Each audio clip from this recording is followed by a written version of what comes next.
When you say, well, let's be honest, with car and car design, a lot of times it's about taste, right?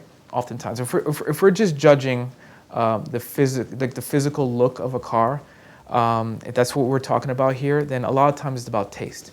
And the truth is, we live in a pretty diverse world. Okay, there's actually a lot. There are major markets. So you have the U.S. market, you have the European market, you have the Asian market, and you have what you call immersion markets like Brazil, India, which, you know, their economies are growing and now they're becoming serious consumers, to whereas as a automotive brand, you have to now start paying attention to their needs. So I'm zooming out here. So zooming in, so understand that there are very few cars that are designed universally to appeal to every single market. Many people have tried, but for the most part, it doesn't succeed. Now, I'm gonna name a couple of models that have succeeded in doing that. One is the Volkswagen Beetle, which is probably one of the most sold and successful vehicles. I know you guys are laughing like, Beetle. I mean, dude, back in the day, that car, as far as its packaging, as far as its interior space, efficiency, as far as its footprint, how compact it was one of the most innovative cars. And the fact that it had this golden ratio, it had a perfect proportion. Very well designed car, and it's one of the most universally liked cars around the world.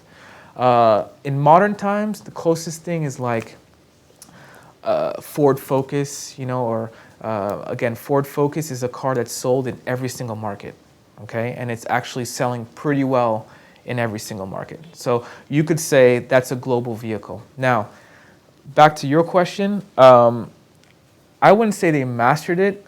I would say it just happens to be that European design, they just have an affinity for design which has always been ahead of its time. I mean, I think they have a level of understanding of design. And I'm not talking about just people that work within design and the industry. I'm talking about just your everyday general public who has a much greater sensitivity and that could read a product at a much higher level than, for example, other markets, okay?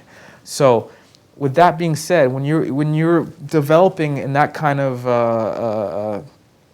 world, and you're gonna create better products. So back to what you're saying, yes, they have mastered the wheel. Why? Because they've understood that, you know, and it also depends what you're going for. So for example, BMW makes what? They make sports cars. I mean, not pure sports cars, kind of sport luxury cars, right? That's their niche. That's the type of car they create. So in the world of design, everyone knows that there's a certain silhouette that goes with sportiness. So, and when you're creating a sporty car, you want to create a very agile looking body, a very sleek looking roofline.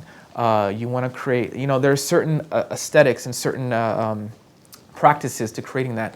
And one of them is minimizing the height, especially above, like as you transition from the A pillar, right, into that roof line, minimizing that sort of visual weight above the wheel is an important aspect to creating rear-wheel drive vehicles.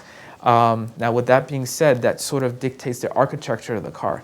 So with having a rear-wheel drive car, now what you're doing is you're bringing all the architecture of the vehicle back, right? And you're able to create longer hoods. So all that dictates the proportions of the car. And again, when you want sportiness, you kind of want a very lean, agile, muscular kind of looking body. I mean, if you look at most sporty cars, they kind of have that very sculpted. And that's all, it's not just done for the sake of doing it. It's done to visually break up the car to make it look lean, almost like an athlete, right? So that's really why they have perfected it, because it's one of their brand icons. It's their brand DNA. It's ownable to them, you know. Audi's doing it quite well as well, you know, and also wheelbase. I mean, they've mastered their wheelbases also, and again, I think that goes with the expectation of the market that they sell to. I think that goes with the excellence that, you know, the company has been known for, and they push their engineers to be able to create chassis and platforms to get away with those type of features.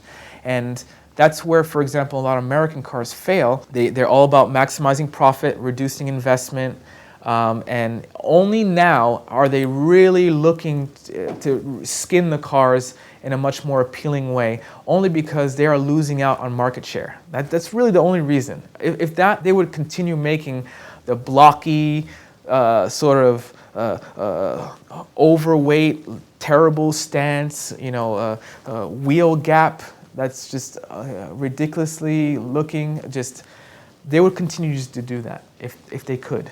But the truth is now you have, especially like, Korean brands like, Kia and Hyundai, which are coming in and making very attractive cars.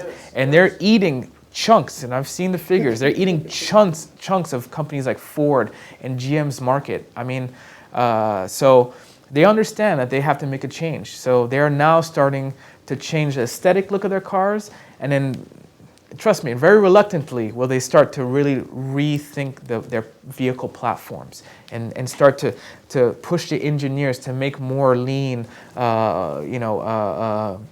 what's it called, hood lines and all those things, and squeeze the packaging, make it more efficient, find ways to reduce the height of the seat.